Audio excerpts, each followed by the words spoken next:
देख रहे हैं सत्यहिंदी.com। चलिए एक नजर डालते हैं अब तक की सुर्खियों पर। कांग्रेस के पूर्व अध्यक्ष राहुल गांधी ने सोमवार को केरल में अपने संसदीय क्षेत्र वायनाड में एक सभा को संबोधित करते दौरान प्रधानमंत्री नरेंद्र मोदी के नेहरू सरनेम वाले सवाल पर पलटवार करते हुए कहा कि पीएम खुद को बहुत ताकतवर समझते हैं। उन्हें लगता है कि सब उनसे डर जाएंगे, लेकिन उन्हें शायद पता नहीं कि वे आखिरी शख्स होंगे जिनसे मुझे डर होगा। मैंने संसद में जो भी कहा सच कहा था और इसलिए मेरे मन में डर नहीं था। मेरे अपमान से कुछ नहीं होगा, सच तो सामने आ ही जाएगा। इसके साथ ही लोकसभा में पीएम मोदी के भाषण का जिक्र करते हुए राहुल गांधी ने आगे कहा कि पीएम ने कहा कि मेरे नाम में गांधी क्यों है, नेहरू क्यों नहीं है, यह मेरा अपमान है। भारत में पिता का सरनेम लगाते हैं, शायद पीएम मोदी ये नहीं समझते हैं। दरअसल प्रधानमंत्री नरेंद्र मोदी ने गुरुवार को राज्यसभा में राष्ट्रपति के अभिभाषण पर जवाब दिया और इस दौरान उन्होंने सरकारी योजनाओं का नाम बदलने को लेकर कहा था कि किसी कार्यक्रम में अगर नेहरू जी के नाम का उल्लेख नहीं हुआ तो कुछ लोगों के बाल खड़े हो जाते थे, लहू गर्म हो जाता था। मुझे ये समझ नहीं आता कि उनकी पीढ़ी का कोई व्यक्ति नेहरू सरनेम रखने से डरता क्यों है। आपको किस बात की शर्मिंदगी होती है? नेहरू महान थे तो उनका सरनेम क्यों नहीं लगाते? महाराष्ट्र के उप मुख्यमंत्री देवेंद्र फडणवीस ने दावा करते हुए कहा कि अब से 3 साल पहले जब अजीत पवार बीजेपी के साथ सरकार बनाने के लिए राजी हुए थे, तब उस समय हमारी बात शरद पवार से भी हुई थी। यानी शरद पवार बीजेपी और एनसीपी की सरकार बनाने के लिए राजी थे। फडणवीस ने आगे कहा कि बाकी की जो बातें हैं वो आप अजीत पवार से पूछो। फडणवीस के इस बयान के साथ ही महाराष्ट्र के राजनीतिक गलियारों में हलचल शुरू हो गई है, लेकिन वहीं एनसीपी प्रमुख शरद पवार ने देवेंद्र फडणवीस के इस बयान को खारिज करते हुए कहा है कि मुझे लगा कि देवेंद्र फडणवीस एक सुसंस्कृत आदमी हैं, सभ्य व्यक्ति हैं। असत्य का आधार लेकर वो इस तरह का बयान देंगे मुझे कभी नहीं लगा था। और इसी के साथ शरद पवार ने देवेंद्र फडणवीस के दावे को झूठ का आधार बताकर इसे खारिज कर दिया है। जम्मू कश्मीर में विधानसभा सीटों के परिसीमन को चुनौती देने वाली याचिकाओं को सुप्रीम कोर्ट ने सोमवार को खारिज कर दिया है। बता दें कि कोर्ट में केंद्र शासित प्रदेश जम्मू कश्मीर में विधानसभा और लोकसभा निर्वाचन क्षेत्रों के पुनर्निर्धारण के लिए परिसीमन आयोग के गठन के सरकार के फैसले को चुनौती दी गई थी। वहीं अब कोर्ट के इस फैसले पर प्रतिक्रिया देते हुए पीडीपी अध्यक्ष और पूर्व मुख्यमंत्री महबूबा मुफ्ती ने कहा कि सुप्रीम कोर्ट की ओर से जम्मू कश्मीर में परिसीमन प्रक्रिया को चुनौती देने वाली याचिका को खारिज करने के कोई मायने नहीं है। हमें इससे कोई फर्क नहीं पड़ता।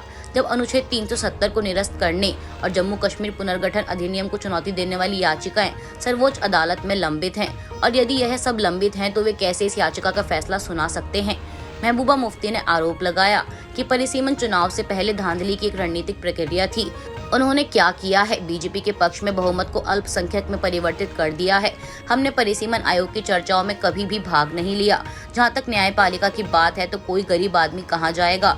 यहां तक कि सीजेआई डीवाई चंद्रचूड़ ने भी कहा है कि निचली अदालतें जमानत देने से डरती हैं। अगर कोई अदालत जमानत देने से डरती है तो वे किस प्रकार निष्पक्ष फैसला सुनाएंगी। एक समय था जब अदालत के एक फैसले से तत्कालीन प्रधानमंत्री इंदिरा गांधी को गद्दी से हटना पड़ा था। आज लोगों को अदालतों से जमानत तक नहीं मिलती है। पश्चिम बंगाल की मुख्यमंत्री ममता बनर्जी ने अपने भाई और भाभी को लेकर सोमवार को बड़ा दावा करते हुए कहा कि भाजपा ने उनके भाई और भाभी को 2021 के विधानसभा चुनाव से पहले अपनी पार्टी में शामिल करने के लिए डराने की कोशिश की थी, लेकिन ऐसा करने में वह विफल रही और इसलिए अब उनके परिवार को निशाना बनाने के लिए केंद्रीय एजेंसियों का इस्तेमाल कर रही है।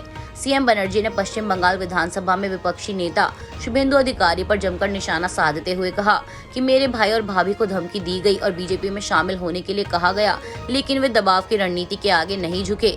आपको बता दें, ममता बनर्जी की यह टिप्पणी ईडी की ओर से कोलकाता की एक कंपनी के परिसरों से 1.4 करोड़ रुपए नकद जब्त करने के बाद आई है। एजेंसी का दावा है कि उन्होंने एक ऐसे व्यक्ति की पहचान की है जो कथित रूप से कोयले की तस्करी से आई एक मंत्री की अवैध नकदी को संभाल रहा था। ईडी ने कहा कि ये कार्रवाई एक स्पेशल खुफिया इनपुट के आधार पर की गई थी कि एक अत्यधिक प्रभावशाली राजनीतिक व्यक्ति अपने करीबी विश्वास पात्र मनजीत सिंह ग्रेवाल उर्फ जीती भाई के माध्यम से कोयले की तस्करी से होने वाले अपराध की आय को सफेद करने का प्रयास कर रहा था। साथ ही बता दें कि इस कार्रवाई के बाद से ही शुभेंदु अधिकारी सीएम बनर्जी के परिवार के सदस्यों के साथ मंजीत की तस्वीरें ट्वीट कर रहे हैं, जिसके बाद टीएमसी प्रमुख ने भी सोमवार को शुभेंदु अधिकारी की मंजीत के साथ तस्वीरें दिखाई और उनसे अपनी स्थिति स्पष्ट करने को कहा। उन्होंने कहा कि बीजेपी को लगता है वह कुछ भी कर सकती है क्योंकि उसके पास ईडी और सीबीआई है, लेकिन वह नहीं जानती कि केंद्रीय एजेंसियों का इस्तेमाल कर किसी को भी आतंकित नहीं किया जा सकता। समाजवादी पार्टी नेता आजम खान और उनके बेटे अब्दुल्ला खान को साल 2008 के छजलैट मामले में दोषी बनाया गया था और अब कोर्ट ने इस मामले में सजा का ऐलान भी कर दिया है। मुरादाबाद की स्पेशल एमपी एमएलए कोर्ट ने आजम खान और बेटे अब्दुल्ला खान को 2-2 साल की सजा सुनाई है और इसके साथ ही कोर्ट ने धारा 353 में 2 साल और 2000 रुपए का जुर्माना लगाया है। अब ऐसे में माना जा रहा है कि अब्दुल्ला खान की सदस्यता पर भी खतरा मंडरा रहा है और उनकी सदस्यता रद्द की जा सकती है। गौरतलब है कि सपा नेता के खिलाफ 2018 में मुरादाबाद के छजलैट में सड़क जाम कर सरकारी कार्य में बाधा डालने के मामले में मुकदमा दर्ज हुआ था। दरअसल मुरादाबाद के छजलैट में पुलिस ने 29 जनवरी 2008 को सपा के पूर्व मंत्री और रामपुर के पूर्व विधायक आजम खान की कार को चेकिंग के लिए रोका था। इस दौरान गुस्सा होकर सपा नेता आजम खान सड़क पर बैठ गए थे, जिसे लेकर आजम खान और उनके साथियों पर सड़क जाम करने और सरकारी कार्य में बाधा डालने, भीड़ को उकसाने का आरोप लगाते हुए केस दर्ज हुआ था। छजलैट थाने में दर्ज हुए इस केस में आजम खान और अब्दुल्ला खान सहित 9 सपा नेता आरोपी थे। हालांकि कोर्ट ने इस मामले की सुनवाई करते हुए आजम खान और उनके बेटे अब्दुल्ला खान को दोषी करार दिया है, बाकी लोगों को निर्दोष करार दिया गया। चक्रवाती तूफान गैब्रियल के मद्देनजर रखते हुए न्यूजीलैंड में व्यापक बाढ़ और लैंडस्लाइड का अलर्ट जारी किया गया है।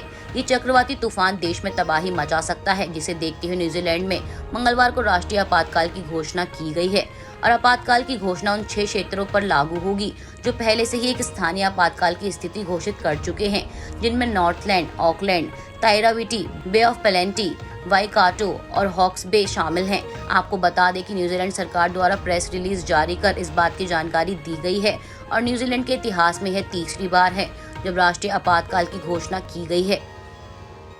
आज के लिए बस इतना ही। बाकी की खबरों के लिए जुड़े रहिए सत्यहिंदी.com के साथ।